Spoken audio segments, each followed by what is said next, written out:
দোয়া করার পরে মুখে হাত মাসা করা যাবে কি, বা যদি কেউ অভ্যাসগতভাবে করে তাহলে কি গুনাহ হবে?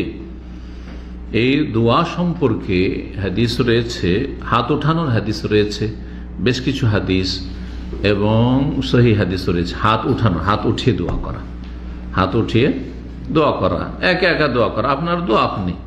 এখান থেকে আবার সম্মিলিত মোনাজাতে যাবেন না, যে ইমাম শুধু দোয়া করবে, একজন দোয়া করবে, শেখ আর বাকি সব আমিন আমিন বলবেন না, এরকম না।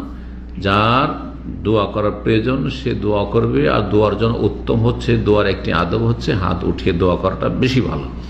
কিন্তু হাত উঠিয়ে দোয়া করার শেষে হাতটা এমনি ছেড়ে দেবেন না মুখমণ্ডলে হাত ফিরাবেন, এই হাত ফিরানো সম্পর্কে হাদিস রয়েছে দুটি অথবা তিনটি, কিন্তু সবগুলি হাদিস দুর্বল, একটিও হাদিস সহিহ নাই। এই কথা আমার নাই, শেখুল ইসলাম তাইমিয়া রাহিমাহুল্লাহ বলছেন।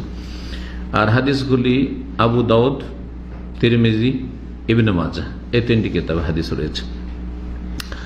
বলছেন তিনি যে ওয়াম্মা রাফুন নবী সাল্লাল্লাহু আলাইহি ওয়াসাল্লাম ইয়াদাইহি ফি দুআ, নবী সাল্লাল্লাহু আলাইহি ওয়াসাল্লামের হাত ওঠানো দোয়াতে, দোয়াতে হাত উঠিয়ে দোয়া করা, ফাকাদ জা ফিহি আহাদিসু কাসীরা সাহিহা, অনেকগুলি সহিহ হাদিস এসেছে হাত উঠিয়ে দোয়া করার, যেমনটা বললাম।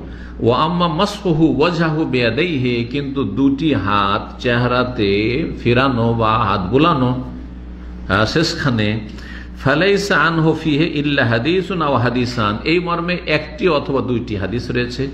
দুইটি এই জন্য বলা হয়েছে ইবনে আব্বাস রাদিয়াল্লাহু তাআলা আনহু থেকে একটি হাদিস রয়েছে দুই কিতাবে, দুই রকম ভাষাতে, কিছুটা পার্থক্যের সাথে। আর আরেকটি হাদিস রয়েছে, এই দুইটি হাদিস রয়েছে লা তাকুমু বিহিমা হুজ্জা, যেটা দলিলের অযোগ্য, দলিলের যোগ্য নয়, কারণ এত দুর্বল। একটি হাদিস সম্পর্কে আল্লামা আলবানী বলছেন যায়িফুন জিদ্দান, অত্যন্ত দুর্বল। আরেকটি হাদিস সম্পর্কে বলছেন যায়িফ, একটি সহিহ হাদিস নেই। সুতরাং আমি কিন্তু নিজের কথা বলছি, আমরা আহলে হাদিসরা এবং আমি ব্যক্তিগত অনেক দিন পর্যন্ত, মদিনা আসা পর্যন্ত হাত উঠিয়ে দোয়া করে কি করতাম, মুখে হাত মলতাম, মানে হাত ফিরাইতাম। তারপর যখন জানতে পারলাম যে হাদিসগুলি জয়ীফ, তখন আলহামদুলিল্লাহ ছেড়ে দিয়েছি, এখন দোয়া করে হাত নামিয়ে নিই। এটি হচ্ছে সহিহ মাজমুআ ফাতাওয়া 22তম খণ্ড 519 পৃষ্ঠা ইবনে তাইমিয়া রাহিমাহুল্লাহ এই কথাগুলি বলেছেন।